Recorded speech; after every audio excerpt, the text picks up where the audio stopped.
हरे कृष्ण, नमस्ते, प्रणाम। विदुषी बहन सुन पा रही है क्या? हरे कृष्ण गुरु जी प्रणाम। हरे कृष्ण, कैसे हो आप? बहुत अच्छी हूँ। चलिए। बाकी तो कोई आया नहीं, शुरू करते हैं। प्रार्थना के साथ सत्र प्रारंभ करेंगे। आप प्रार्थना शुरू करें और फिर हम सत्र को प्रारंभ करेंगे। से शादी को शुरू करेंगे। अब तक गुड़िया बहन ग्रुप में एक मैसेज छोड़ दें। जो लोग जुड़ना चाहें जुड़ सकते हैं। विदुषी बहन, आप मुझे सुन पा रही हैं? जी गुरु जी। ठीक है, बहुत धन्यवाद प्यारी बहन। वापस चलेंगे विषय की तरफ। प्रार्थना के साथ सत्र को प्रारंभ करेंगे। और गुड़िया बहन तब तक एक छोटा सा कार्य कर लेंगे। ग्रुप में सभी लोगों को सोचना है, छोड़ देंगे।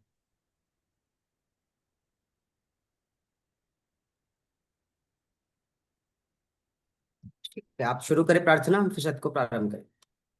जी जी। सहज अवस्था में बैठ जाएं।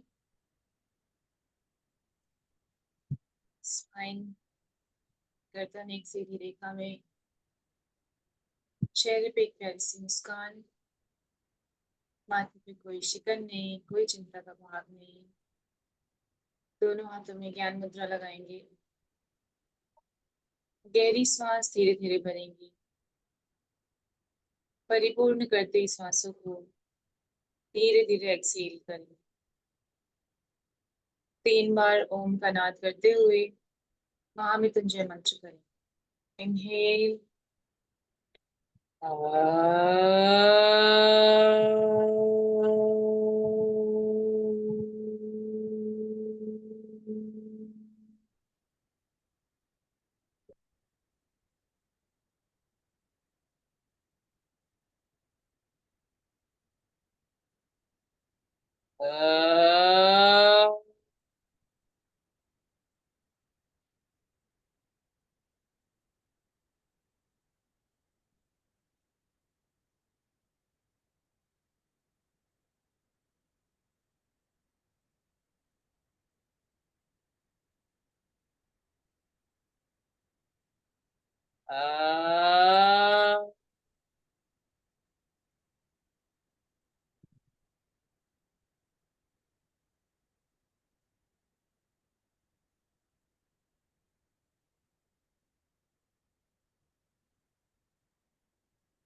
त्र्यम्बकं यजामहे सुगन्धिं पुष्टिवर्धनम्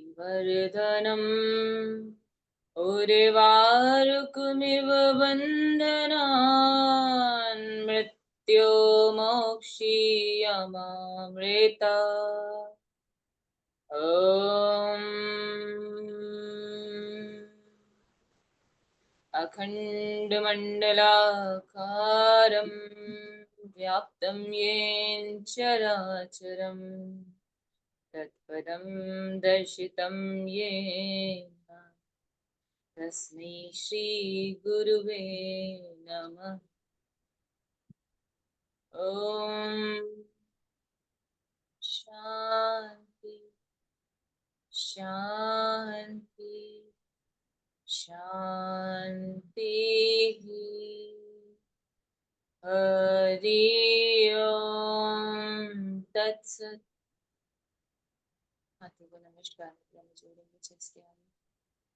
हृदय से अपने ईश को, अपने प्रभु को, अपने माता पिता को, अपने गुरु को हृदय से प्रणाम करेंगे।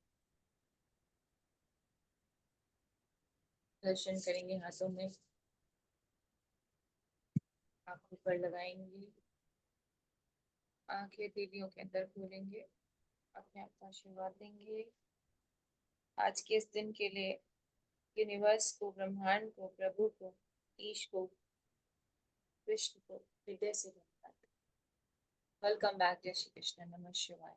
Thank you so much.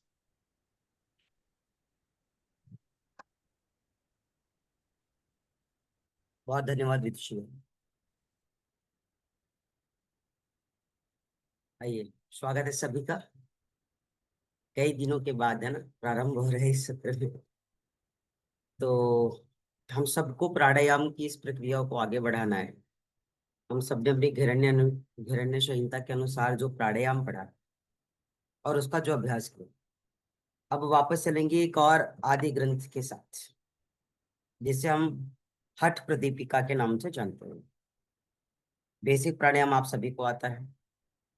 घिरण्य संहिता के अनुसार प्राणायाम कौन कौन से हैं, प्राणायाम का मूल क्या है, प्राणायाम का लाभ क्या है, प्राणायाम की विधि क्या है, प्राणायाम किस तरीके से आत्मसात करके कैसे लोगों तक पहुंचा सकते हैं, सारे विषयों पर आप लोगों ने बहुत ही अच्छे से अध्ययन किया और उसको उसका रसपान किया, उस आत्मसात किया, उसका आत्मपान किया। अब आगे चलेंगे, हम बात करेंगे हठ प्रदीपिका के अनुसार प्राणायाम को पढ़ने की। तो बात तो हठ प्रदीपिका की करेंगे, हठ प्रदीपिका के अंतर्गत आने वाले विषयों की करेंगे, हठ प्रदीपिका के अंतर्गत आने वाले प्राणायाम की करेंगे। किंतु सच में हठ प्रदीपिका ये है कौन, मतलब कौन सा ग्रंथ, हठ प्रदीपिका की विशेषता क्या है, इसके लेखक कौन है अर्थात रचनाकार कौन है, इसका समय काल क्या है, इसकी अवधि क्या है, इन हठ प्रदीपिका में किन किन विषयों का वर्णन किया गया है, और इसे क्यों हठ योग प्रदीपिका के नाम से भी जाना जाता है ना। आप इस किताब को देख रहे हैं,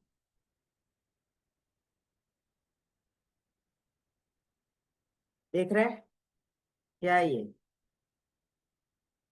क्या लिखा हुआ है, हठ प्रदीपिका। बहुत सुंदर।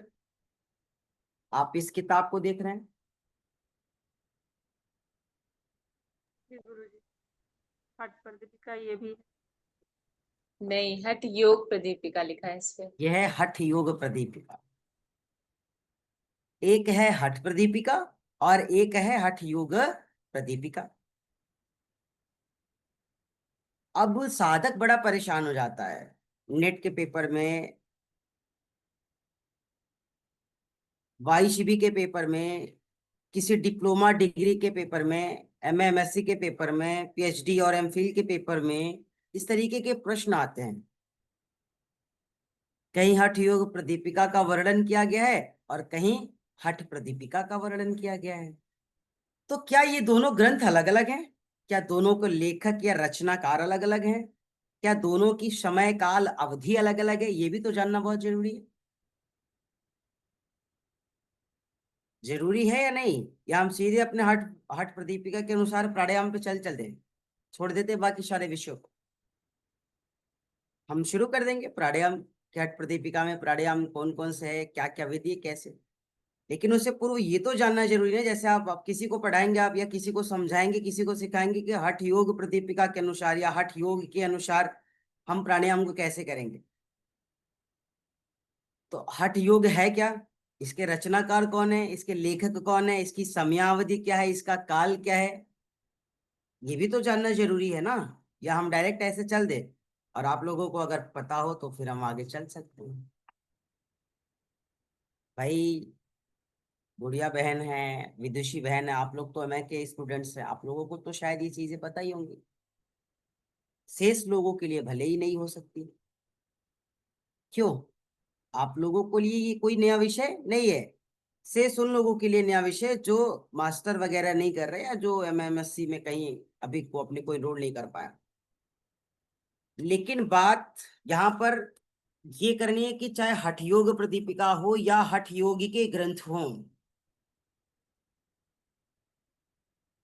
क्या, चाहे हठ योग प्रदीपिका हो या हठ योगी के ग्रंथ,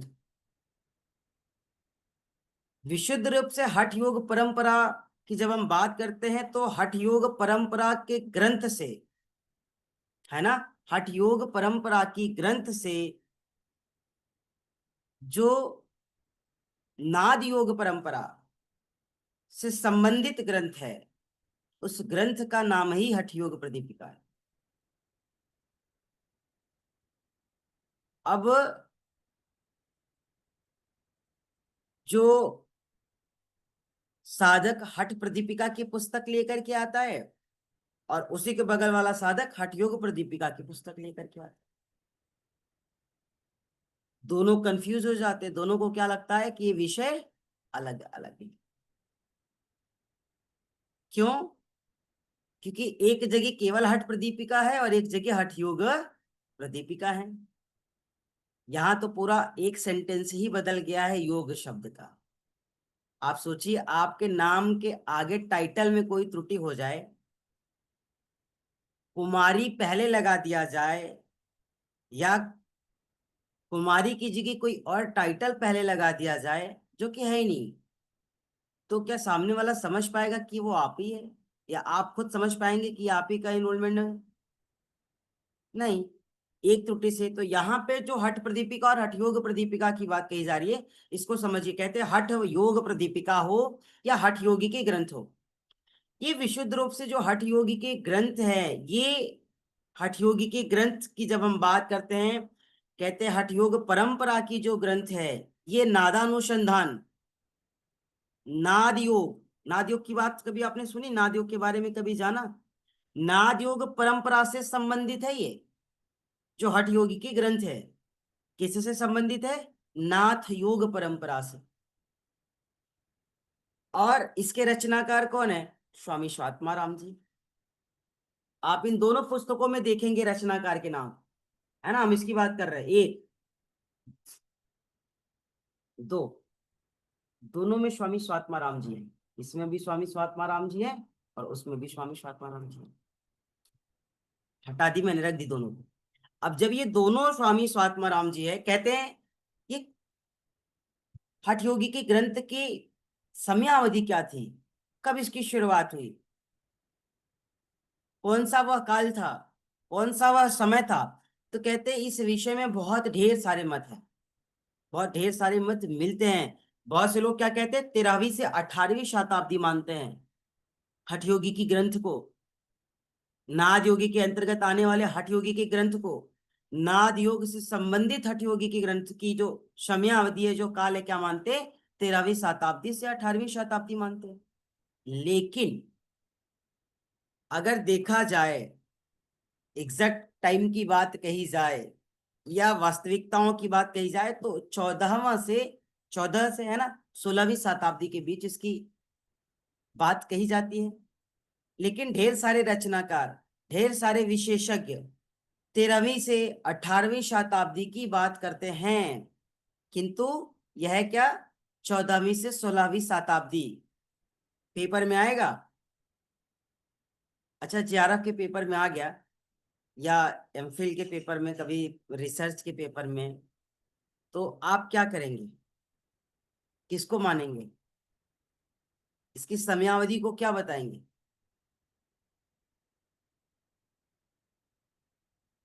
आप बताइए ना, आपको मैंने बता दिया। भेद जहां पे बहुत ढेर सारे हैं, 13वीं से 18वीं शताब्दी, जहां एग्जैक्ट की बात कही जा रही है 14वीं से 16वीं शताब्दी। ठीक है, थोड़ा सा विषय। लेकिन जब बात हठ योग के विवरण की करे, या कह लीजिए कि हठ योग प्रदीपिका के परिचय की या विवरण की करे, तो क्या कह रहा है? कह रहे हठ प्रदीपिका और हठ योग दोनों को समझिए। हठ योग प्रदीपिका एक विषय और हठ योग दूसरा विषय, दो विषय मान लीजिए यहाँ पे। कहते हैं इन दोनों को, हठ योग प्रदीपिका को और हठ योग को एक दूसरे का पर्यायवाची अगर कहा जाए तो कोई अतिशयोक्ति नहीं होनी चाहिए। सुन पा रहे हैं? एक हठ योग प्रदीपिका, दूसरा हठ योग, इन दोनों को एक दूसरे का पर्यायवाची अगर कहा जाए तो कोई भी अतिशयोक्ति नहीं होनी चाहिए। क्यों? कहते हठ योग की कोई भी चर्चाएं बिना हठ प्रदीपिका के पूर्ण होती ही नहीं है। हठ योग की कोई भी चर्चा बिना हठ योग प्रदीपिका के पूर्ण होती ही नहीं है। आप लोग ध्यान से सुनते भी रहिए, हम कह क्या रहे हैं या हम सच में क्या कहना चाह रहे हैं। लिख तो लेंगे, मिल तो जाएगा कहीं ना कहीं। हमने कहा कि दोनों को एक दूसरे के अगर पर्यायवाची कहा जाए तो कोई अतिशयोक्ति नहीं होनी चाहिए, यह पहली विषय। दूसरी विषय क्या है, कहते जब भी हठ योग की कोई भी चर्चा की जाती है तो वह बिना हठ प्रदीपिका के पूर्ण नहीं होती है। अब समझ में आ गई? हठ योग की कोई भी चर्चा बिना हठ प्रदीपिका के पूर्ण नहीं होती है। अंडरलाइन कर लीजिए, इसको नोट कर लीजिए। दूसरा, कहते यौगिक ग्रंथों में इसका एक अतुलनीय स्थान है। किसका? हठ योग प्रदीपिका का, हठ प्रदीपिका का, है ना? क्या कह रहे? यौगिक ग्रंथों में।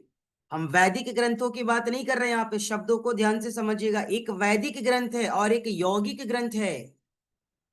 तो यौगिक ग्रंथों में हठ योग प्रदीपिका का एक अतुलनीय स्थान है, एक अनुपम स्थान है।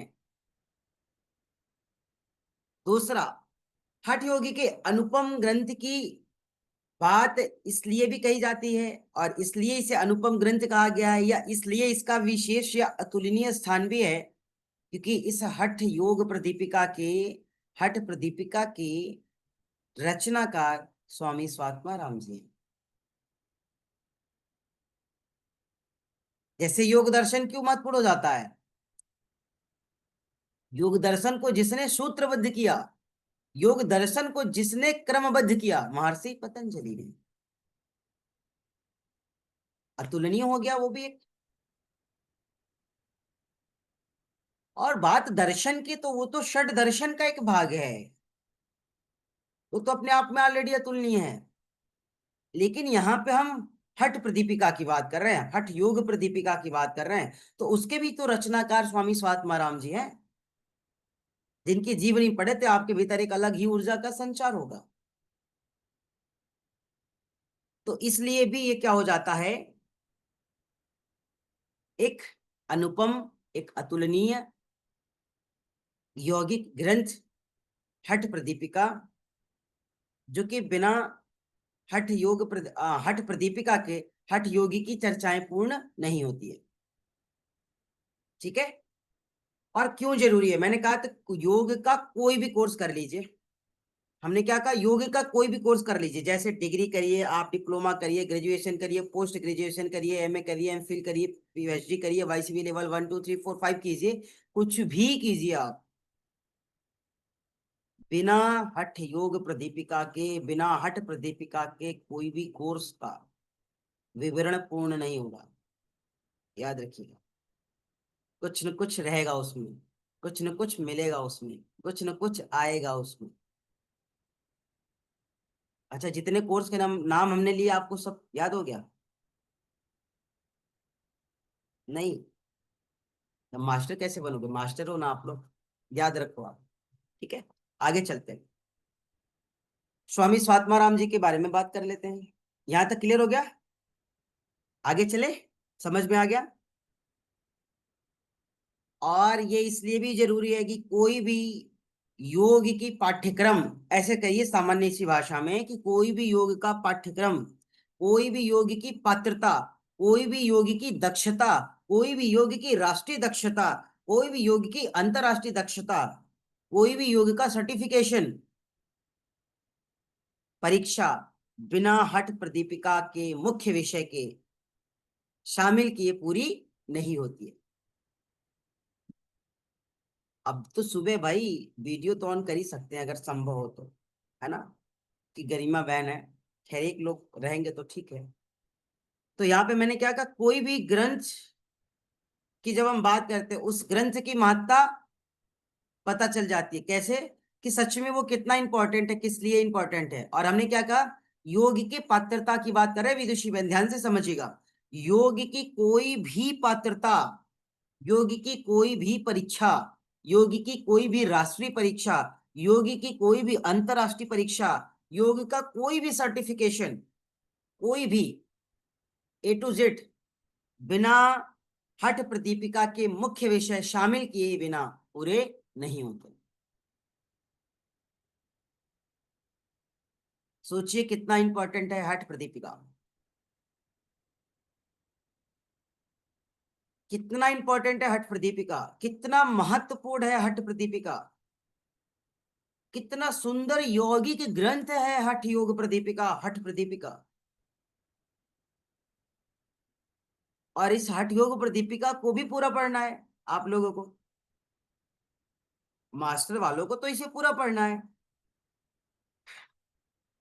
अब यहाँ पे चूंकि पूरा पढ़ाना नहीं है, यहाँ पे केवल इसके एक पार्ट को पढ़ाना है जिसका नाम प्राणायाम।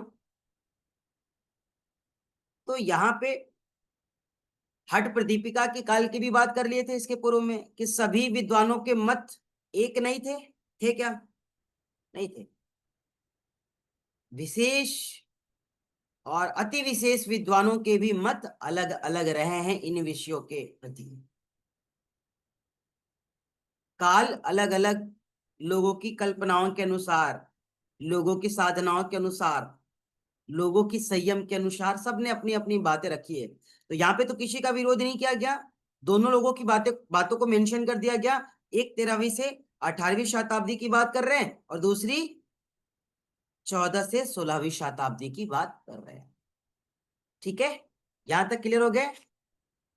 भैया बोलोगे नहीं तो हम कैसे जानेंगे कि आप जग रहे? अगर आपको लगता है सर ने 2 किताबें दिखा और इन 2 किताबों को हम देख करके हम पढ़ सकते हैं, तो भैया आज ही किताब ऑर्डर कर लेना, पढ़ना शुरू कर दो। समझ में आ जाए तो मुझे भी बता देना। तो समझिए यहाँ पे कहा क्या रहा है। अब बात कर रहे थे हठ प्रदीपिका में योग का स्वरूप क्या है। हठ प्रदीपिका में योग का क्या स्वरूप है। जैसे हम किसी भी स्थान पर जा रहे हैं, ठीक है, किसी भी स्थान पे जा रहे हैं, तो उस स्थान का कोई विशेष महत्व तो होगा।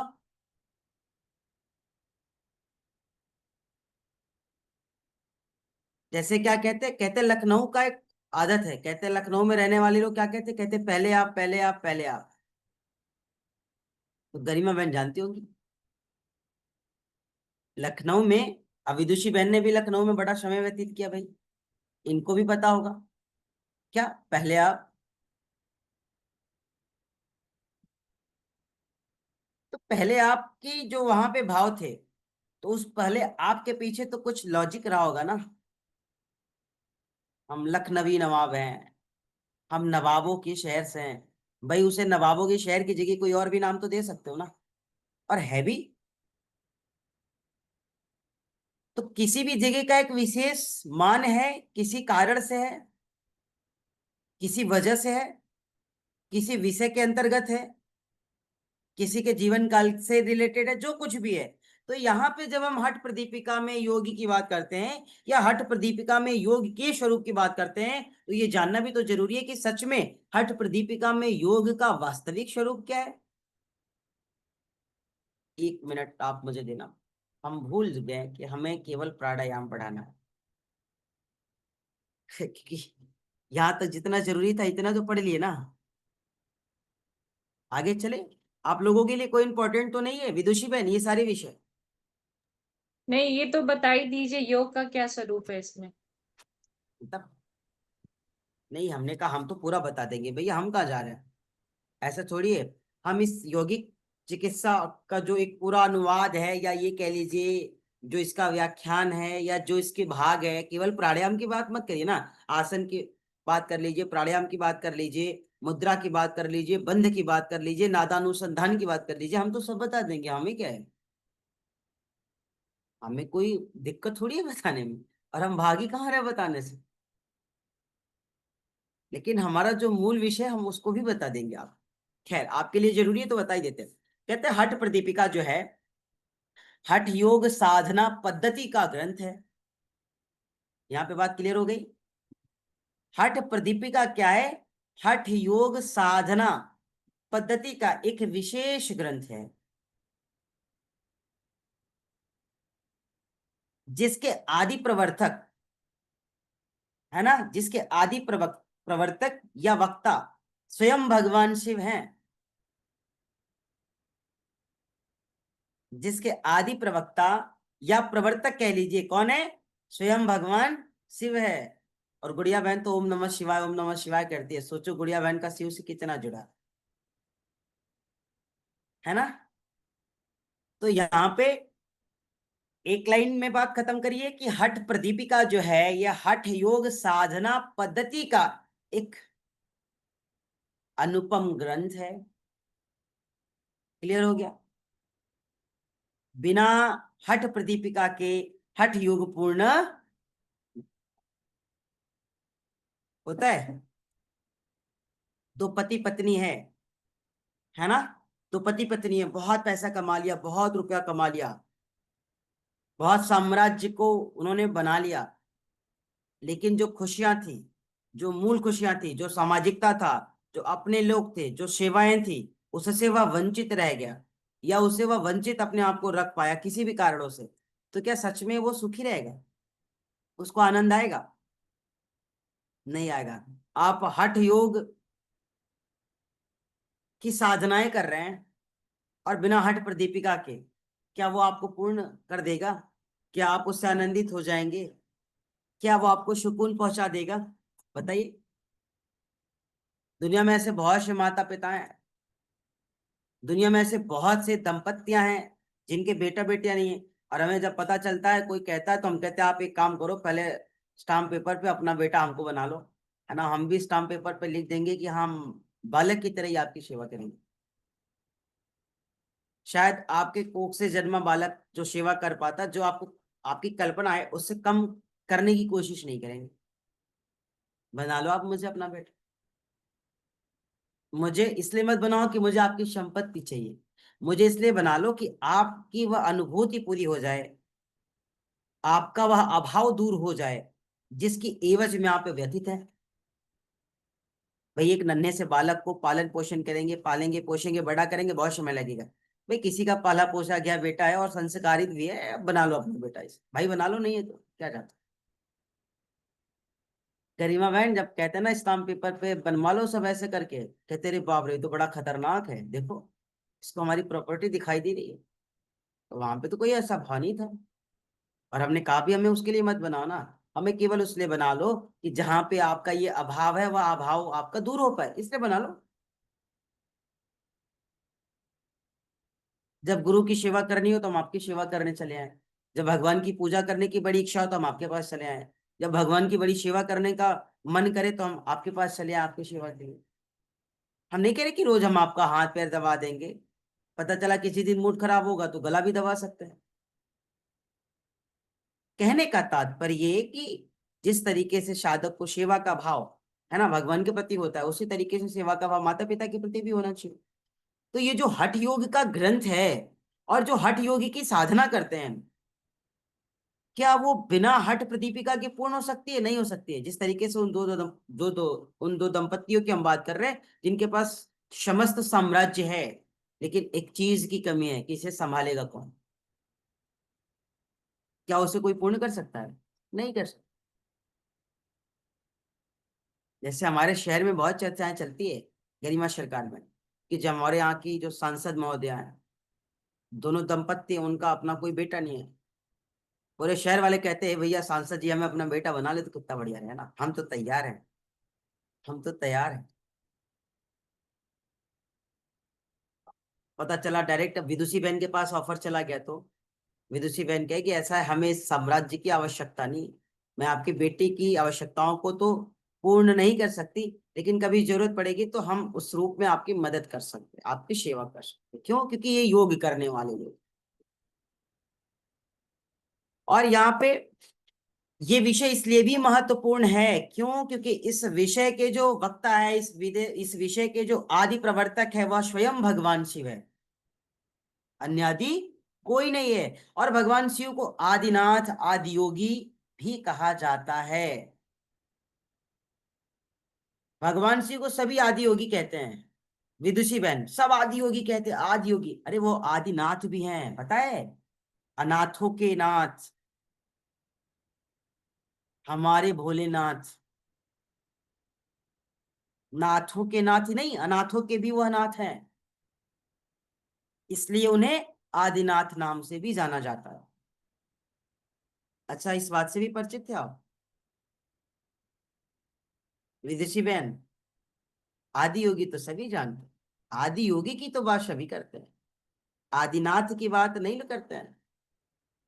हाँ, ये जो कहते हैं कि नाथों अनाथों के नाथ, नाथों के नाथ भोलेनाथ, लेकिन उनका एक और भी नाम है, आदिनाथ।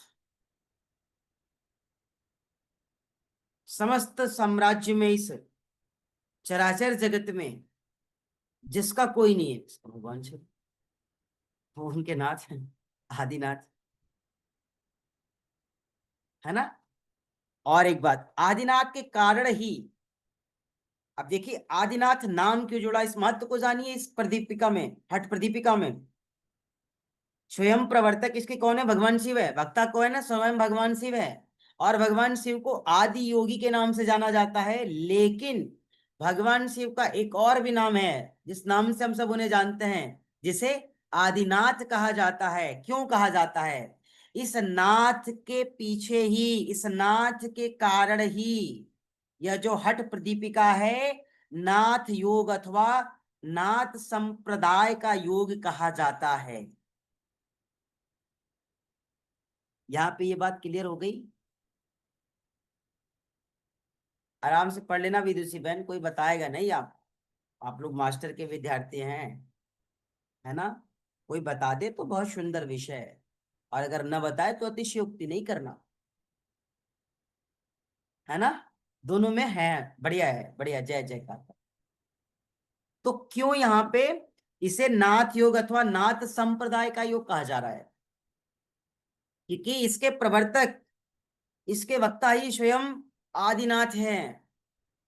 अगर हम भगवान शिव की बात न करें, हम कहते आदिनाथ, तो लोगों को लगेगा आदिनाथ, ये कौन से नाथ आ गए भाई, एक बार के लिए। लेकिन जो सच में जिज्ञासु है, जो सच में जानता है, उनकी महिमा को जानता है, उनके नामों को जानता है, तो समझ जाएगा कि आदिनाथ किसको कहा जा रहा है।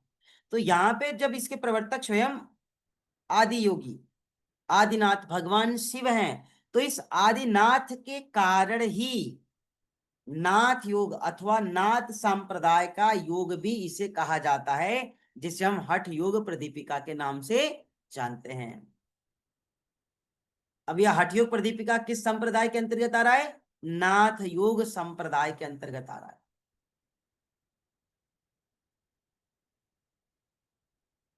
सुन पा रहे हैं, समझ पा रहे हैं? और स्वामी स्वात्मा राम जी इसके रचनाकार हैं, प्रवर्तक नहीं है। क्यों? क्योंकि स्वामी स्वात्मा राम जी जो है ना, ये नाथ योग संप्रदाय के अनुयायी थे। क्या थे? अनुयायी थे। और जब बड़े संप्रदायों में ना, जब बड़े संप्रदायों में किसी संप्रदाय की बात कही जाती है, तो आज भी नाथ संप्रदाय भारत के सबसे बड़े संप्रदायों में से एक है, नाथ संप्रदाय।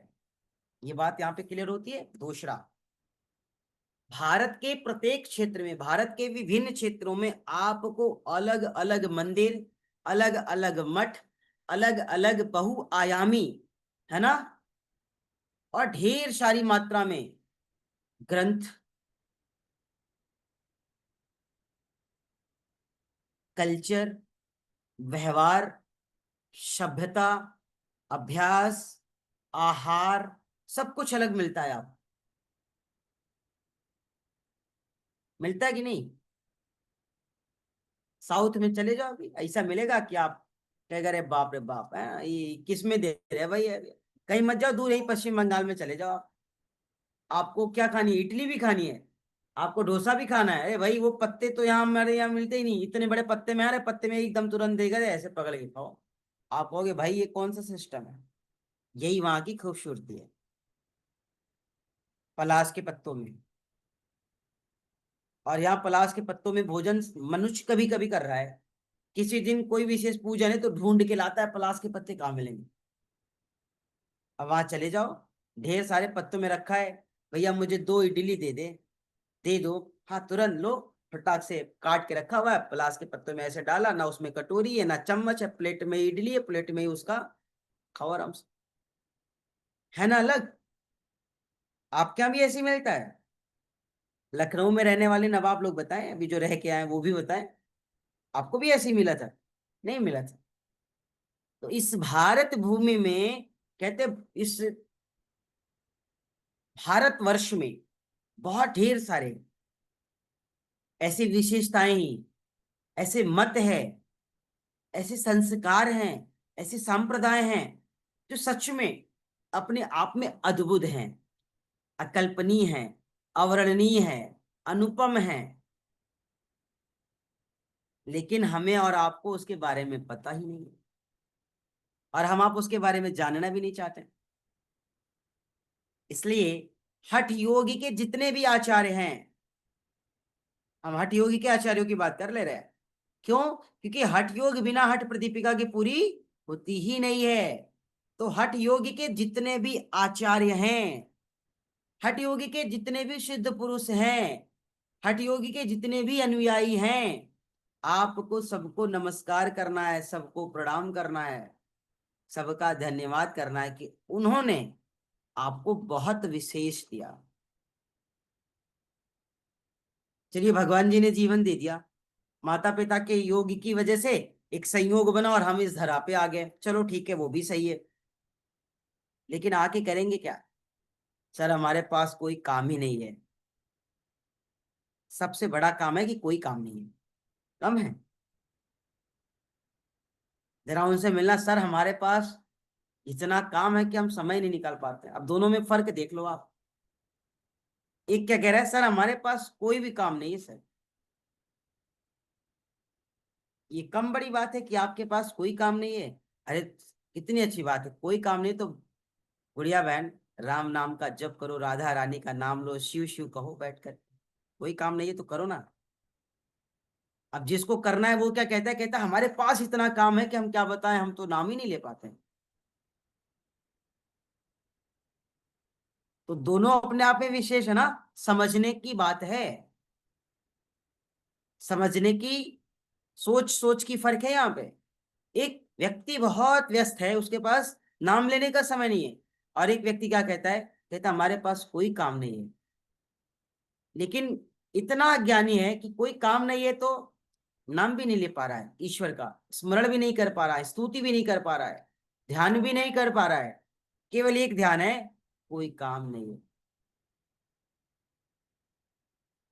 कोई काम नहीं है, इससे बड़ा काम क्या है बताओ? जब कोई काम नहीं है तो सबसे बढ़िया है, एक माला ले लो, ना हो तो मुझे बता दो, हम ऑर्डर कर देंगे एड्रेस, है ना। जब मतलब जब तक मन करे, जितना इच्छा हो, आराम से रोज खाली नाम जप करे आप। कर सकते हैं? नहीं। जब कोई काम नहीं है तो वही काम करेंगे जो नहीं करना है। फला ने ऐसे कहा, ढिमका ने ऐसे कहा, उसने मेरे साथ ऐसा कर दिया।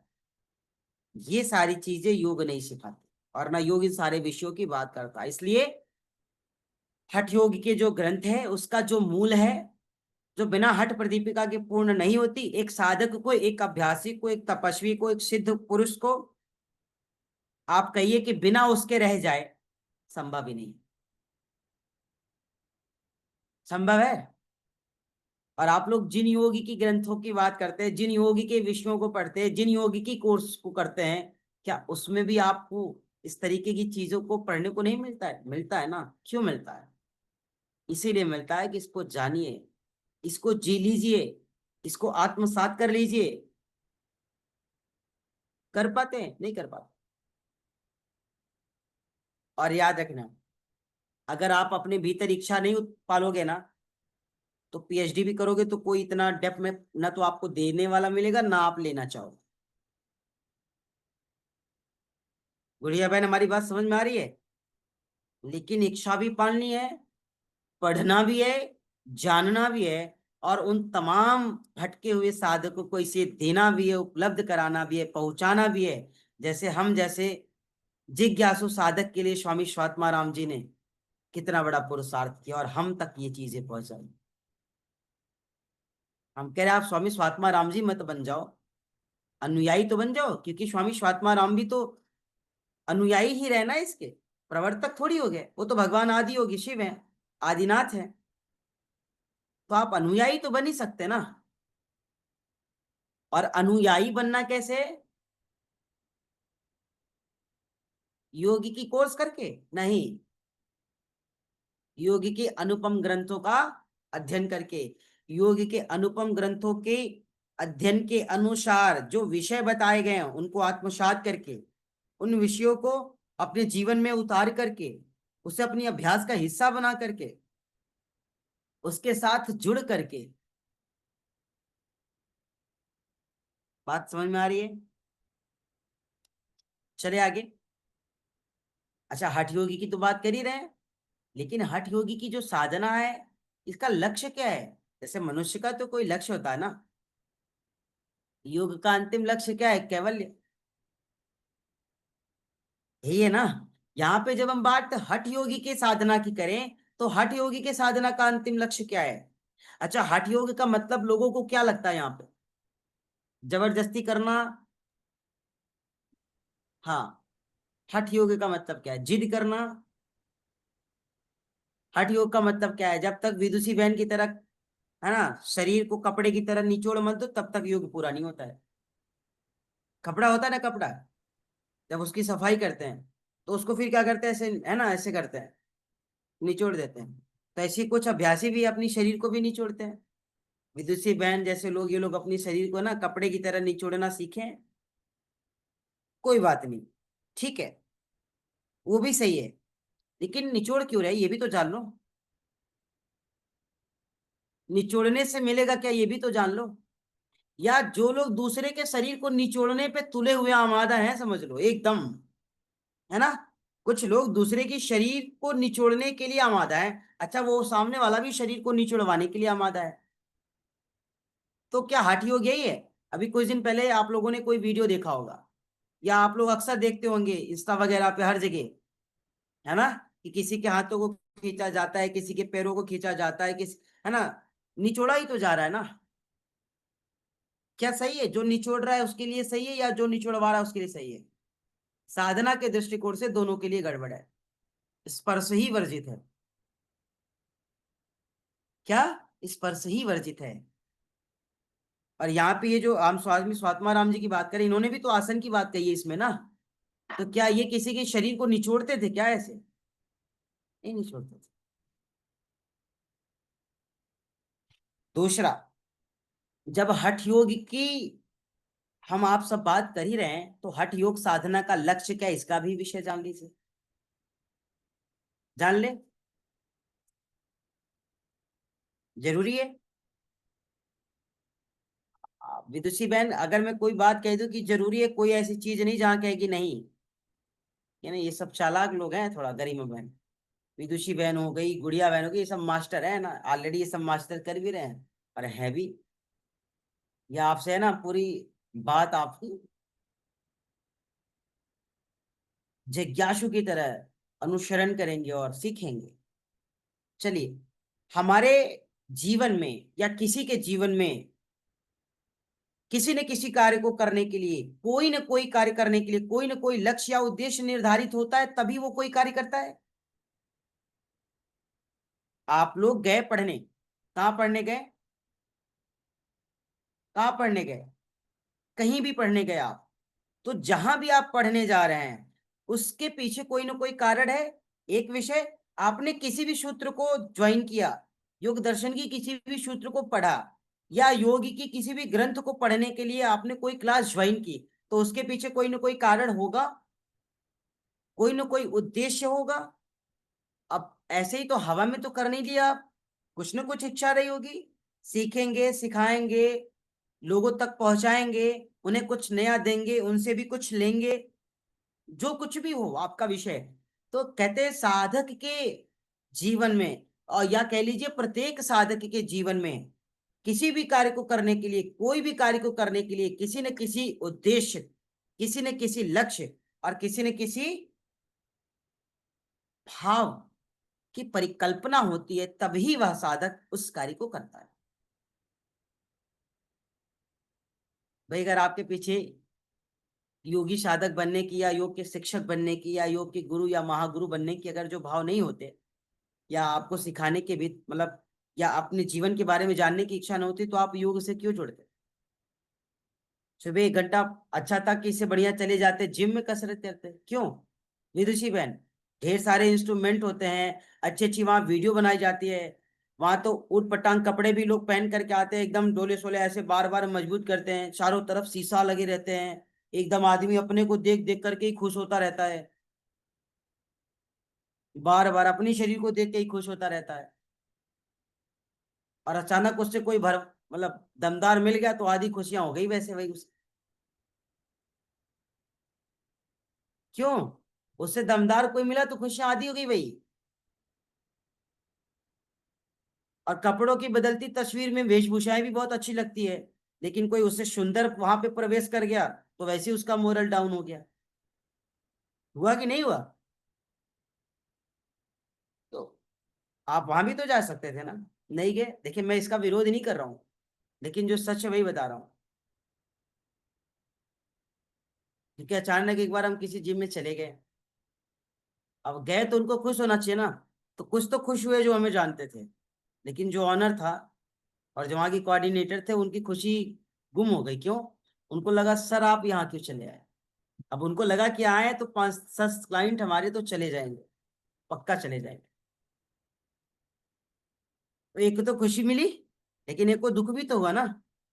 तो यहाँ पे आप ये समझिए कि जो हठ योगी की साधना है, हठ योगी की साधना, इस कड़ी हठ योगी की साधना को स्वामी स्वात्मा राम जी ने केवल राजयोग का और राजयोगी की प्राप्ति के लिए, राजयोगी के लक्ष्य के लिए निर्धारित किया है। अगर आपको राजयोग चाहिए, राजयोगी की प्राप्ति करनी है, क्यों? क्योंकि साधक का, समस्त साधक का जो भाव है, जो विचार है, कहते हैं कि स्वामी स्वात्मा राम जी ने कड़ी निंदा करते हुए, स्वामी स्वात्मा राम जी ने कड़ी निंदा करते हुए लोगों को हठ योग को राजयोगी की साधना मानने से इनकार करने की विधि का कड़ी निंदा की ना। क्यों? क्योंकि हम लोग यही मानते हैं कि राजयोगी की प्राप्ति करनी है तो हठ योगी की साधना करो। गंगा जी में एक पैर पे खड़े हो जाओ, जब तक गंगा मैया निकल के आपके सामने ना जाए तब तक खड़े रहो। गंगा मैया निकलेंगी कि नहीं इस बात का कोई भरोसा नहीं, लेकिन रात को 2 बजे मगरमच्छ जरूर निकलेगा और आपकी एक टांग को खींच करके आपको सही जरूर करेगा। कटाक्ष नहीं है। इसलिए क्योंकि इस साधना को राजयोगी की प्राप्ति का साधन मानना ही हमारे लिए गलत है। और स्वामी स्वात्मा राम जी इसकी कड़ी निंदा करते हैं। और 99.9% साधक लोग इस हठ योगी की साधना को राजयोगी का साधन समझते हैं। क्यों? इस हठ योगी की साधना को तमाम साधक गण क्या समझते हैं? राजयोगी की साधना समझ रहे हैं। और स्वामी स्वात्मा राम जी इस बारे में पहले से ही बता दिया है। बताते हुए कहा कि इस साधना को, इस हठ योगी की साधना को, इस हठ योग की उपदेश को केवल राजयोगी की प्राप्ति के लिए जो किया जा रहा है, और इसका मतलब राजयोगी की प्राप्ति करना है। लेकिन हठ का मतलब यहाँ जिद से नहीं लिया गया, हठ का मतलब जोर से नहीं लिया गया है, हठ का मतलब जबरदस्ती से नहीं लिया गया है। जबरदस्ती राजयोग मिल जाएगा? आप अपने शरीर के साथ बुरा बर्ताव करेंगे, आपको राजयोग की प्राप्ति होगी। आपका गुरु, आपके टीचर आपके शरीर के साथ खिलवाड़ कर रहे हैं, very well ma'am, very good, वाह मैम, वाह बहुत सुंदर, होल्ड। अब मैम होल्ड हो गई वहां पर। अब उनकी बॉडी कब कई टुकड़ों में फोल्ड हो जाए कोई पता नहीं। 1 2 3 4 4 4 4, काउंटिंग भी ऐसी। एक गुरु शिष्य परंपरा के लोगों को अतिशयोक्ति लगी। यही तो है ना। तो यहाँ पे हठ योगी की साधना को केवल राजयोग के प्राप्ति के लिए किया जा रहा है, अर्थात राजयोगी की प्राप्ति तो कीजिए, लेकिन हठ योगी की साधना को राजयोगी की प्राप्ति का साधन ही मान लेना और हठ योग ही करना, मतलब जबरदस्ती करना, ये कोई उद्देश्य नहीं होना चाहिए। दूसरा, एक बात कर लेते हैं हठ योग की और एक बात कर लेते हैं राजयोग। कहते हैं हठ योग व राजयोग। समझ लीजिए कि एक सिक्के के दो पहलू हैं। तो सिक्के के दो पहलू की बात तो सभी करते हैं, लेकिन सिक्के के तीन पहलू की बात तो हम करते ही, आपको पता है। कभी हेड कभी टेल, लेकिन कभी कभी सिक्का खड़ा भी रहता है, ना हेड आता है ना टेल आता, होता है। बहुत से लोग देखो सिक्के को ऐसे ही खड़ा कर देते हैं। तो दो ही विषय मत मानो ना, तीन विषय मानो। एक तो राजयोग मिल गए, सिद्धि प्राप्ति हो गई, एक विषय। एक राजयोग नहीं मिला, सिद्धि प्राप्ति नहीं हुई, दूसरा विषय। और जब नहीं मिले तो जीवन का सब कुछ गवा दिया, ये तीसरा विषय जहां सिक्का खड़ा है। जो था वो भी खो दिया, ये तीसरा विषय है। जितने संयमी थे वो भी सब खराब हो गया, ये तीसरा विषय है। जो होल्डिंग टाइम में जबरदस्ती रुक करके शरीर की कई बोन को फोल्ड कर दिया, वो तीसरा विषय। तो यहाँ पे केवल दो विषय नहीं, कहते हैं हठ योग व राजयोग को अगर एक सिक्के का दो पहलू कहा जाए तो कोई अतिशयोक्ति नहीं है यहाँ पे। क्यों? क्योंकि केवल यह एक तरफ के विषयों पर फोकस नहीं कर रहा है। यहाँ हठ योग में केवल आसन की बात अर्थात नहीं कही गई है, प्राणायाम की भी बात कही गई है, नादानुसंधान की भी बात कही गई है, मुद्रा की भी बात कही गई है, बंद की भी बात कही गई है। और ये सब अपने आप में एक बड़ा विषय है। और आपको मैं बताऊं कि कभी मैंने शायद चर्चा किया था, अगर हम मुद्रा को सच में पढ़ना चाहे तो मिनिमम 45 डेज, कम से कम 45 दिन। सच में मुद्रा क्या है, तो एक एक विषय इतना गुण है इस हठ प्रदीपिका के अंतर्गत आने वाले। मैंने केवल मुद्रा की बात कर ली, आप बंद की भी बात कर लो, आप प्राणायाम की बात कर लो, आप आसन की बात कर लो, या आप यौगिक चिकित्सा या नादानुसंधान की बात कर लो आप। तो क्या सारे विषय महत्वपूर्ण नहीं है यहाँ पे? सब विषय अपने आप में बड़े गूढ़ हैं, सब विषय अपने आप में बड़े ही गूढ़ है, बहुत ही विशेष है। इसलिए कहते हैं यहाँ पे एक सिक्के का दो पहलू समझना पहला। और जिस प्रकार एक तरफ छपे हुए सिक्के का कोई मूल्य नहीं होता है, होता है। अगर सिक्का है, एक तरफ उसमें कुछ छपा हो, दूसरी तरफ सादा हो, किसी दुकानदार के पास ले जाइए, उसको सामान देगा आपको? अरे भैया बता दो ना।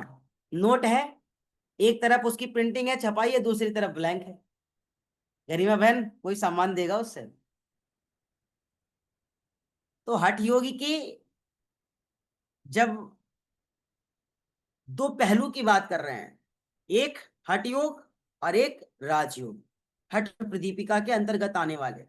तो चाहे राजयोगी की बात कर लो और चाहे हठ योगी की बात कर लो, दोनों एक दूसरे के बिना क्या है, अधूरे हैं। आगे बात समझ में? जिस तरीके से एक तरफ छपे हुए सिक्के का कोई मूल्य नहीं है, एक तरफ छपे हुए नोट प्रिंट का कोई मूल्य नहीं है, उसी तरफ केवल अगर आप हठ योगी की बात करो या केवल राजयोगी की बात करो, तो दोनों एक दूसरे के बिना अधूरे हैं। दो पहलू। तीसरा पहलू, जो दुनिया का सब कोर्स कर लिया और इन विषय को नहीं पढ़ा, उससे बड़ा ज्ञानी तो कोई है ही नहीं। ये तीसरा विषय है। क्या कहते, कह सर हमने 1600 घंटे का कोर्स किया है। अच्छा, हठ योगी के अंग कितने? सर ये कौन सा विषय? हमने किया है तो किया है, अब ये बताने के लिए थोड़ी किया है। हमने तो कोर्स ही केवल इसलिए किया है कि हाँ हम बता सके कि हमने 1600 घंटे का कोर्स। अब उसमें क्या किया ये मत पूछो आप, है ना? फिर ये तो कोई मतलब ही नहीं हुआ। यही तीसरा विषय है यहाँ पर। और साधक 99.9% तीसरे विषय से ज्यादा कनेक्ट है, तीसरे विषय से ज्यादा कनेक्ट है। और दो विषयों से कनेक्टिविटी उसकी नहीं है, तीसरे विषय से ज्यादा कनेक्ट है। क्यों? क्योंकि अगर आपको राजयोग की प्राप्ति करनी है तो हठ योग के अंतर्गत आने वाली साधनाओं को समझना होगा, जानना होगा, आत्मसात करना होगा, जीना होगा, उसको व्यवहार का हिस्सा बनाना होगा। दूसरा, अगर आप राजयोगी के लिए इन विषयों को स्वीकार कर सकते हैं, इन साधना को स्वीकार कर सकते हैं, इन साधना की पथ पर चल सकते हैं, तो आप राजयोग से वंचित नहीं रह सकते हैं। रह सकते हैं। जैसे इसमें इतने ढेर सारे लोग हैं, ये सब राजयोग ही वाले तो है ना, जिनके हम आप दर्शन नहीं कर पा रहे हैं। ये सब राजयोग वाले ही तो लोग हैं ना। क्यों? क्योंकि इनकी साधना का लेवल हमारी साधना का लेवल में फर्क हो सकता है। वो कोई कारण भी हो सकता है, कोई किचन में हो सकता है, कोई बच्चों को ड्रॉप कर रहा होगा। अर्थात सबके साथ कोई ना कोई स्थितियां कनेक्ट है ना। ये स्थितियां क्या है? यही तो बाधा है ना हमारे योग में। ये क्या है? ये बाधा ही तो है ना हमारे योग में, जो हर किसी के साथ कनेक्ट होगी। क्यों? जिसे सच में प्रकृति कुछ देना चाहती है ना, उसकी परीक्षाएं बहुत बेजोड़ लेती है। जैसे ये सारे लोगों की परीक्षा ही तो है यहाँ पर, क्या है? और प्रकृति इनको कुछ देना भी चाहती है, इसलिए परीक्षाएं भी इनकी हो रही है। वो तो परीक्षा पास कर चुके, जो सोए हुए जो कक्षा में नहीं आए, उनकी तो परीक्षा ही नहीं होनी है। जो कक्षा में नहीं आए गरिमा बहन, समझ लो वो परीक्षा पास कर चुके हैं। तो यहाँ पे कहते हैं, जिस प्रकार एक सिक्के के एक ही पहलू को अगर देखे या एक तरफ छपा हुआ है तो उस सिक्के का कोई महत्व नहीं होता, उस नोट का कोई महत्व नहीं होता, उसी तरह से केवल हठ योगी की प्रयास से या केवल हठ योगी के अभ्यास से या केवल हठ योग को स्वीकार करके राजयोग से नहीं जुड़ सकते, न राज को जान सकते। दोनों एक दूसरे के पूरक है। दोनों को जानने के लिए आपको दोनों के बीच में समन्वय बनाना पड़ेगा। और जब आप राजयोगी की मूल को जानोगे ना, जब राजयोगी के लाभ को जानोगे, जब राजयोगी के फायदों को जानोगे, और जब राजयोगी के आनंद को जानोगे, तब तो हठ योग से जुड़ोगे ना। जैसे आपको बता दिया जाए कि ये कंपनी, इस कंपनी के ये फायदे हैं, ये चीजें मिलती हैं। आप गुरु जी मैं भी राजयोग की जा रही हूँ। अच्छा करने जा रहे हैं, हाँ ठीक है जाइए। भाई अच्छी बात है। ये सब तपस्वी मतलब अपने आप में इतने सामर्थ्यवान है कि बता रहे कि हम जा रहे राजयोग करने हैं। ये कम छोटी साधना समझते, बड़ी साधना है। तो यहाँ पे कहते हैं, जिस प्रकार उसका कोई मूल्य नहीं होता है, उसी प्रकार से हठ योगी की ग्रंथ का कोई भी अनुसरण तब तक नहीं करता है जब तक कि राजयोगी की मूल को नहीं जानता है। और राजयोग को प्राप्त करने के लिए बिना हठ योग का सहारा लिए आप राजयोग को प्राप्त नहीं कर सकते। क्यों? क्योंकि जब तक आप हठ योग का सहारा नहीं लेंगे, तब तक आप अपनी रोगों को साध नहीं पाएंगे, उस पर विजय प्राप्त नहीं कर पाएंगे, उसे असाध्य नहीं बना पाएंगे। व्यवहारों को कहते ना, ये असाध्य रोग है, ये दूर नहीं होगा। तो असाध्य बनाया किसने? हमने और आप। असाध्य से थोड़ी हो गया। कहते बड़ी बीमारी है, जा ही नहीं सकते। अच्छा बताओ, दुनिया में मनुष्य चला जाएगा, बीमारी नहीं जाएगी?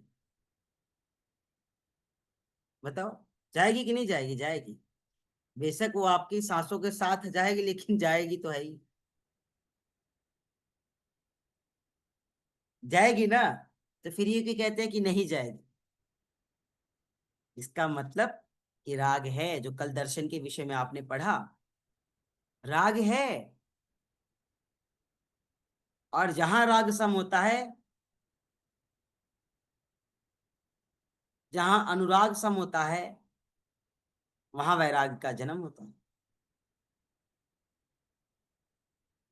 तो जो लोग इस भाव से जुड़े हैं कि संभव नहीं है, असंभव है, तो भूल जाओ, दुनिया में सब संभव है। दुनिया में सब संभव है। दूसरा, हठ योग राजयोग की प्राप्ति का एक माध्यम या एक साधन माना गया है, इस बात को भी मानने से इनकार आप नहीं कर सकते। एक और विषय, हठ योग की साधना को स्वीकार करके ही राजयोग को प्राप्त किया जा सकता है, ये भी महत्वपूर्ण विषय, इसको भी ध्यान रखेंगे। क्यों? बिना हठ योग की आप अपनी रोगों को, बड़ी से बड़ी बीमारियों को, बड़ी से बड़ी विकारों को, असाध्य से असाध्य रोगों को आप दूर नहीं कर पाएंगे, साध नहीं पाएंगे। तो जब उसे ही नहीं साध पाएंगे तो राजयोगी की तरफ कहाँ जाएंगे फिर? क्यों?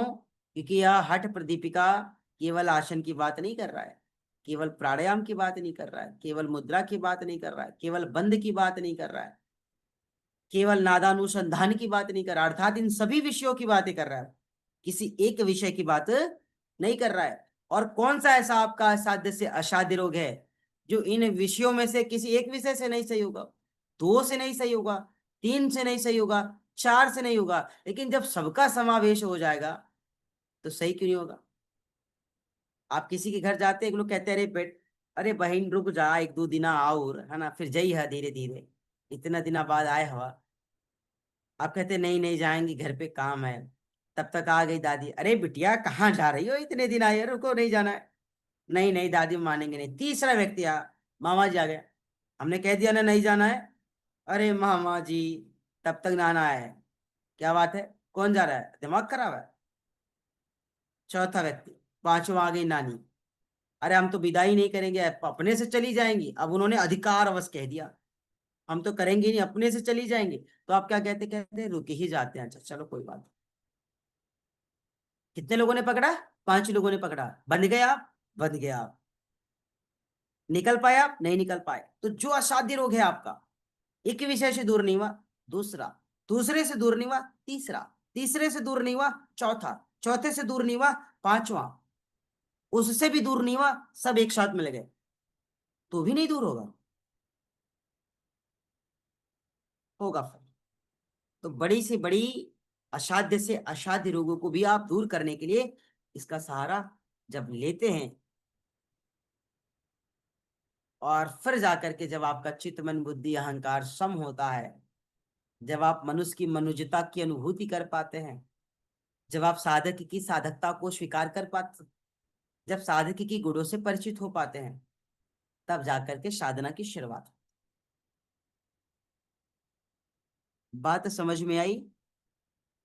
और राजयोगी की प्राप्ति के लिए ढेर सारे साधन नहीं है यहाँ, यही दो विषय हैं, हठ योगी के ग्रंथ के अनुसार बताए गए विषय, और दोनों को एक दूसरे के पूरक समझ लीजिए, ये दोनों एक दूसरे पर आश्रित हैं। आ रही बात समझ में? नहीं? ठीक है, ये विषय तो ठीक है। अब अगला विषय रहेगा कि हठ योग प्रदीपिका की। जब हम बात कर रहे हैं हठ प्रदीपिका की बात करें तो इसके अंग कौन कौन से हैं?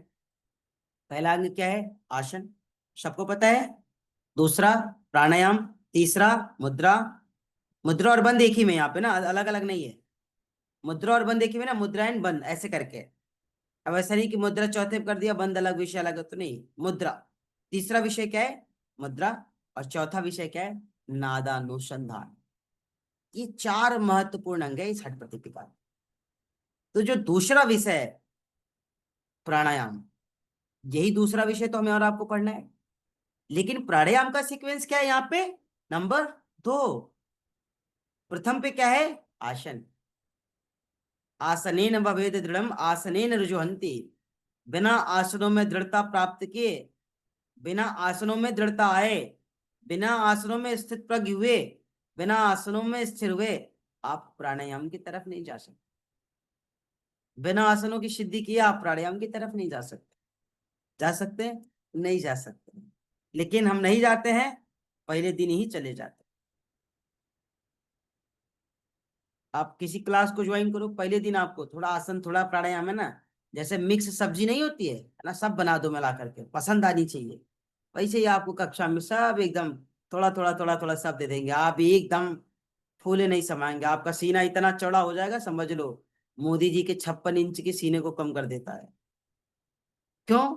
क्योंकि सब उल्टा सीधा कर लिया ना, बिना आसन की सिद्धि के प्राणायाम का अभ्यास कर लिया, बिना धारणा ध्यान को समझे, है ना, समाधि भी लगा लिया आपने। तभी तो लाल हरा पीला नीला सब देख करके कलर आसमान की सैर करके फिर आ जाते हैं घर। तो यही तो विषय गलत है ना। दो विषय, एक लाभ और एक हानि। तीसरा सर्वस्व नाश, समाप्ति, खत्म, जीरो, डेड, मृत। इसलिए साधना को सामान्य मत समझिए, साधना के साथ खिलवाड़ मत कीजिए, साधना के साथ मजाक मत कीजिए। ये व्यवस्था है, इस व्यवस्था से खिलवाड़ मत कीजिए। आप अपनी किचन की व्यवस्थाओं से अगर खिलवाड़ करते हैं तो किचन की स्थिति खराब हो जाती है। किचन की स्थिति खराब हो जाती है तो खाने वालों की स्थिति दयनीय हो जाती है, क्योंकि सही मिल रहा है कि नहीं मिल रहा है, जैसा मिल रहा है वैसा ही विचार हो रहा है। तो जो व्यवस्था है साधना की, उस साधना की व्यवस्था को नियम के अनुसार, सिद्धांत के अनुसार जब आप स्वीकार करते हैं तो सदैव आनंदित रहते हैं। अब छोटा सा उदाहरण, योगिनी आप कहीं चले जाइए, 25 दिन 20 दिन, ऋषिकेश, हरिद्वार, देहरादून, है ना, जहां भी चले जाइए आप गए 25 दिन की ट्रेनिंग करके आए, करके आए। 25 दिन की अगर आपने ट्रेनिंग की है ना, तो कम से कम 125 दिन आप उसको घर पे आके अभ्यास करो। फिर आप लोगों को उसको सिखाना शुरू करो, बताना शुरू करो। पहले खुद तो रम जाओ ना। आते 25 दिन करके, 26वें दिन से गरिमा बहन वो स्पेशलिस्ट बन करके, हाँ, तुरंत आ जाते सोशल साइट्स पे, हाँ आ जाओ, हम आपको गीता पढ़ा देंगे, आ जाना हम आपको ध्यान करा देंगे, आ जाना आपको मुद्रा सिखा देंगे। तो गुरु भी तो ऐसे ही मिल रहे हैं, और जैसे गुरु मिल रहा है वैसे ही शिष्य मिल रहा है। तो जब दोनों की हालात वही है, तो फिर देश के हालात को बदलने के लिए आप कोशिश ही मत करो। इसलिए जो साधना है, साधना के विषय को समझिए। कहते हैं योग के सभी आचार्यों ने भिन्न भिन्न अंगों और भिन्न भिन्न अवयवों की बात कही है, भिन्न भिन्न आयामों की बात कही है। इसलिए नहीं कि किसी एक आयाम को स्वीकार करके सब सिद्ध कर लो। उस एक आयाम को स्वीकार करने के लिए भी उन्होंने साधन बताए, उन्होंने सिद्धांत बताए, उन्होंने नियम बताए। अर्थात उस सिद्धांत से, उस साधन से, उस नियम से खिलवाड़ मत करवा।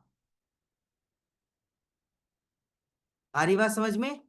तो ये जो यहां पर हठ योग प्रदीपिका में 4 अंगों का जो वर्णन किया गया है ना, आसन, प्राणायाम, मुद्रा और नादानुसंधान, इन चारों विषयों को हम आपको सूक्ष्म रूप से बता देंगे, और फिर हम चलेंगे दूसरे विषय प्राणायाम की तरफ। तो एक छोटा सा परिचय रहा आपके लिए। समझ में आया थोड़ा विषय? कोई बोल ही नहीं रहा है, सब खुद ही चले गए हैं ना, राजयोग में सब चले गए हैं। नहीं, हम लोग गुरुजी महायोग। क्या कहा था? हाँ, फिर से क्या कह रहे थे आप? गुरुजी मैं बोल गुरुजी जैसे आपने कहा था कि ये मतलब हम जैसे मास्टर वालों को तो पूरा पढ़ना है, तो फिर हम लोग का मतलब कहाँ पे पढ़ेंगे? और आपका तो कोई आवाज ही हम तक नहीं आया ना, आपकी आवाज ब्रेक हो रही है शांति बहन। आप कहना क्या चाह रहे हैं, हम सुन नहीं पा रहे हैं। आवाज नेटवर्क प्रॉब्लम है। कोई बात नहीं, आप मुझे मैसेज कीजिएगा, ठीक है? ओके ठीक। गुरुजी उनका कहना है कि बाकी सब तो मास्टर में पढ़ ले रहे हैं, हम कहाँ पढ़ेंगे। अरे राम जी राम, शांति बहन। नहीं नहीं जब वो नहीं ज्वाला बेटा आपका साथ है, आपके ज्वाला जैसा भाई है आपके पास, तो कोर्स करो या मत करो, पहला विषय। दूसरा, एक जानकारी के लिए बता दी गुड़िया बहन की शांति बहन हमारे पास है, मैं इन योग में एडमिशन ले ली है। ठीक है गुड़िया बहन, आपकी जानकारी के लिए बता दी। जी दूसरा, गुरुजी, फिर तो सारा कुछ उनको मिल ही जाएगा। हाँ, तो शांति बहन हमारे यहाँ इनरोल्ड है, हमारे यहाँ गौतमी बहन इनरोल्ड है, और ऑलरेडी बाकी बहुत ढेर सारे लोग हैं, मैं किसी का नाम नहीं लूंगा बस। तो जो इनरोल्ड है उनकी जिम्मेदारी तो हमारी है ना, बस। जैसे एक बालक की जिम्मेदारी उसके माता पिता की है, वैसे ही सच्चे योगाभ्यासियों की, सच्चे साधन को स्वीकार कर साधना की मार्ग में आगे बढ़ने वालों के लिए तो हम हैं ही। आपके पास अर्थ है तो भी, अर्थ नहीं है तो भी, आप समर्थ हैं तो भी, आप असमर्थ हैं तो भी, हम तो आपके साथ है ना, हमने तो मना किया ही नहीं, है ना? कोई घबराने का विषय नहीं। और एक विषय, ये विषय इतना ही नहीं है, विदुषी बहन, बहुत डीप है, बहुत डीप है। आप लोग को ये पढ़ने को मिलेगा, अभी आप लोग पढ़िएगा, आगे हो सकता है आप लोगों को पढ़ाया जाए। लोग जो पढ़ाया जाए तो फिर ईमानदारी से पढ़ेगा, क्यों? क्योंकि 2 पुस्तकें देख लो, एक 50-100 पेज में खत्म हो जाती है, एक पुस्तक 200 पेज से ऊपर जा रही है। और इन दोनों पुस्तकों में समझना, इसके भेद को समझना ही सबसे बड़ी टेढ़ी की खीर है पहले, चाहे वो शिक्षक हो या वो अभ्यासी हो। और इन दोनों को समझने के बाद फिर जो चीजें दिमाग में आएंगी वही आपको पढ़ना है। सही समझे? इन दोनों को समझ लेने के बाद दोनों का विषय जहां से खत्म होता है वहीं से आपके यात्रा के विषय की शुरुआत होती है, क्योंकि आप मास्टर के विद्यार्थी हैं। ठीक है, कुछ चीजें तो हम बेसिक आपको बता ही देंगे, बाकी चीजें आपको पढ़ने को मिलेगी। मिल गई तो भी अच्छी, जय जय। नहीं मिली तो भी अच्छी, जय जय। मिल गई तो अति सुंदर, नहीं मिले तो नो अतिशयोक्ति, हम तो है ही। ठीक है, अर्थात परेशान नहीं होना है। तो सबसे पहले हम सभी से क्षमा प्रार्थी होना चाहेंगे, क्योंकि हमें प्रायश्चित भी है कि कल हमने आप सबको बुला करके, है ना, मैं आ नहीं पाया। हमने कहा था कि कक्षाएं हमारी 5:05 पे शुरू हो जाएगी और हम आ जाएंगे। और कल के सत्र में मैंने बताया कि हम कह तो दिए, लेकिन सच बताऊं इतनी गहरी निद्रा में मैं चला गया कि मैं उठ ही ना पाया। और मुझे याद नहीं कि कल मैं मतलब पता नहीं कितने दिनों बाद इतनी देर से उठा। और देर से उठा तो सही, मतलब तुरंत आंखें बंद है और हाथ लैपटॉप पे जा रहा है ना, कि कहाँ है, ऑन कर देते हैं, सुबह हो गई है। फिर जब घड़ी देखते हैं तो हमको लगता है कि हम कहाँ हैं। फिर हमने मैसेज खोला, मैंने कहा देखिए किसी के संदेश तो नहीं, मैंने कहा कोई संदेश नहीं। मैंने कहा ये भी बड़ी विडंबना है। तो इसके लिए हम, है ना, हमें प्रायश्चित और हमें दुख भी है कि हम हमसे ऐसी गलती हो गई। तो आप सभी हमारी गलतियों और हमारी त्रुटियों को, है ना, माफ करें, और आगे से ऐसी गलती नहीं होगी, इस विषय पर हम ध्यान रखें। ठीक है, तो आज की कल शर्त को विराम शायद दे। कोई ऐसा कल शायद कोई ऐसा दिन था। लगभग कल मैंने देखा बहुत सारे लोग नहा वहा के अपना काम करने के बाद भी अजीब तरीके से कल सो रहे थे। हाँ, इवन जो मैं कुछ भी कल हो। इवन मैं कल 11 बजे के बाद अपना जो भी है करके कुछ क्लासेस करके पढ़ाई करके ऐसा सोई कि मैं 1 बजे उठी सीधा खाना खाने, पता नहीं क्या हुआ हाँ, था। वही तो कह कल रहे थे कोई ना। ऐसा दिन था कि वो सभी लोग घर के सभी लोग जैसे पता नहीं कभी नहीं सोते हैं, एक एक घंटा आधा आधा घंटा सब लुढ़के हुए थे, ऐसा हो नहीं रहा नहीं, था। ये चीजें हमारे यहाँ भी रही, जैसे ये चीज केवल सुबह मेरे साथ हुई तो सबने मुझे हाँ। हालांकि कोशा भी। तो मैंने कहा कोई बात नहीं भाई, गलती तो हुई ही थी। लेकिन मैंने देखा कि सबने दिन भर में वही व्यवस्थाएं की जहां उनको ज्यादा कोसना चाहिए, लेकिन हमने नहीं कोसा फिर से। कल सब ऐसा सही हो रहा था, मैंने है ना, बहुत तो जगह ठीक ये है। देखा है। तो खैर गलती हुई तो कहते ना, क्षमा बड़न को चाहिए छोटन को प्रार्थ। हालांकि मैं बड़ा नहीं हूं, लेकिन फिर भी अपने हृदय को पवित्र रखना है तो प्रायश्चित करना चाहिए और क्षमा प्रार्थी होना चाहिए। तो आप आनंदित रहे, है ना, अन्यथा मन थोड़ा व्यथित रहेगा कि त्रुटि हो गई, गलती हो गई। तो हमने क्षमा मांग लिया है, बाकी अब आप लोग भाई क्षमा कर देंगे तो अति सुंदर, नहीं भी करेंगे तो प्रायश्चित तो है ही।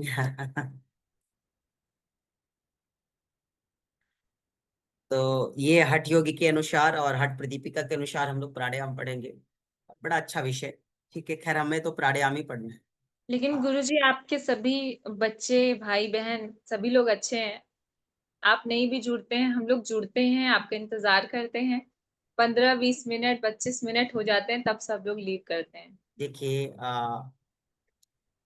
अगर ये चीजें हैं तो ठीक है, बहुत अच्छा विषय है। क्योंकि हमें याद है कि हम लोगों, जब साधना के समय जब हम लोग अध्ययन काल में थे तो गुरुजी कहते थे कि चलो चलो हम आ रहे हैं, है ना। हम लोगों को भेज दिया करते थे। हम लोग इसलिए जल्दी जल्दी भागी के जाया करते थे कि गुरुजी आ रहे हैं। लेकिन गुरुजी हम लोगों को इसलिए ही भेज दिया करते थे कि वो आने वाले ही नहीं है, कि हम लोग अपनी कक्षाओं तक पहुंच जाएं, कुछ तो सीख लेंगे। वो इसलिए भेज दिया करते थे। और इसलिए कभी कभी जल्दी कि नहीं नहीं आज जल्दी चलो चलो इसलिए कि उनको निकलना होता था। लेकिन वो कोई चीजें बताते नहीं थे। लेकिन वहां पे एक चीजें थी कि हम सब तब तक वहां से हटते नहीं थे जब तक कि कक्षा का समय पूर्ण नहीं होता था। 10 मिनट भी था ना तो हम लोग को ये लगता था कि चलो गुरुजी आ जाएंगे, कम से कम हम उनसे मिल तो लेंगे। गुरुजी आ जाएंगे, हम उन्हें देख तो लेंगे। गुरुजी आएंगे, हम उन्हें सुन तो लेंगे। तो 10 मिनट हम लोग अंतिम के 10 मिनट भी छोड़ के नहीं भागते थे, ऐसी स्थिति थी। तो वो डेडिकेशन रहा हम लोगों के साथ। और कहते ना, जो जैसी सोच का होता है उसे वैसे ही लोग ही मिलते हैं। तो हम लोगों की सोच भी कभी गुरु के प्रति ऐसी रही नहीं। तो भाई वो समय ठीक है, साधना के भी मतलब और सिद्धि या फिर कह दीजिए तप का भी और अवस्था का भी एक प्रभाव होता है। तो अगर आप वहां 10 मिनट रुके तो मेरे लिए 1 घंटे से कम थोड़ी है। आपने किया तो सही, आप नाराज नहीं हुए, आप हमारी मजबूरियों को समझ लिए, क्या ये कम है? तो आपने जैसे कहा ना विदुषी बहन, आपके बच्चे, आपके भाई बहन जो भी हैं योगी, वो 20 मिनट आधा घंटा रहते हैं। आप ना तो हमारे बच्चे ना हमारे भाई बहन है, सच में आप हमारे गुरुदेव के रूप में हैं, आप हमारी गुरु के रूप में हैं, आप हमारे गुरु भाई के रूप में, आप हमारी गुरु बहन के रूप में हैं। इसलिए हम आपका इतना आदर करते हैं। किसी भाई बहन के भीतर हम उसके नाम से उसके गुरु को नहीं कल्पना करते हैं, ना उसको देखते हैं और ना उसका सम्मान करते हैं। हो सकता है बेशक कुछ लोगों का नाम हम कम लेते हों या नहीं लेते होंगे, लेकिन किसी भी साधक के हृदय के प्रति हम बहुत सजग रहते हैं। क्यों? क्योंकि उसके हृदय में उस परम सत्ता को हम देख पाते हैं, उसके हृदय में हम अपने उसी गुरु को देख पाते हैं। इसलिए इतनी शालीनता के साथ और इतना डिसिप्लिन्ड होकर के हम आपके साथ जो कुछ भी शेयर कर पाते हैं, डर लगा रहता है कि कहीं गुरु के साथ गलती ना हो जाए, त्रुटि ना हो जाए, धोखा ना हो जाए, क्षय ना हो जाए। तो ये भाव है हमारे भीतर, तो आप में भी हम उसी गुरु के रूप को देखते हैं। और ये साधना के मार्ग में आगे जाने के लिए बहुत जरूरी है ना। तो हम अपने ईश्वर का, गुरु का धन्यवाद करेंगे कि आप जैसे लोग हमें मिले। आप किसी हठी से कम थोड़ी है, हठी तो है ना, आए चाहे ना आएंगे तो भाई, ये भी एक अच्छा विषय।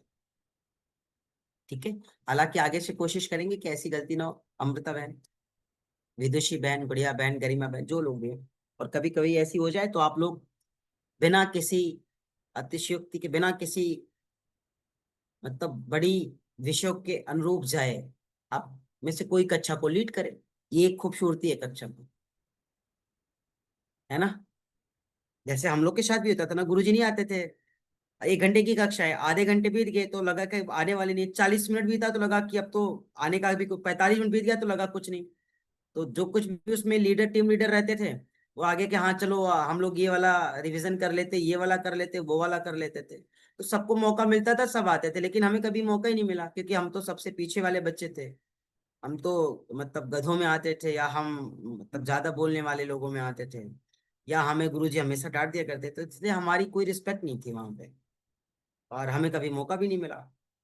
तो एक कशक रह जाती थी बोलने की, अपनी बात कहने की, अपनी बात रखने की, किसी को सिखाने की, क्योंकि सच में सीखने तो हम भी गए थे, सीख तो हम भी रहे थे, लेकिन हम दे नहीं पा रहे थे।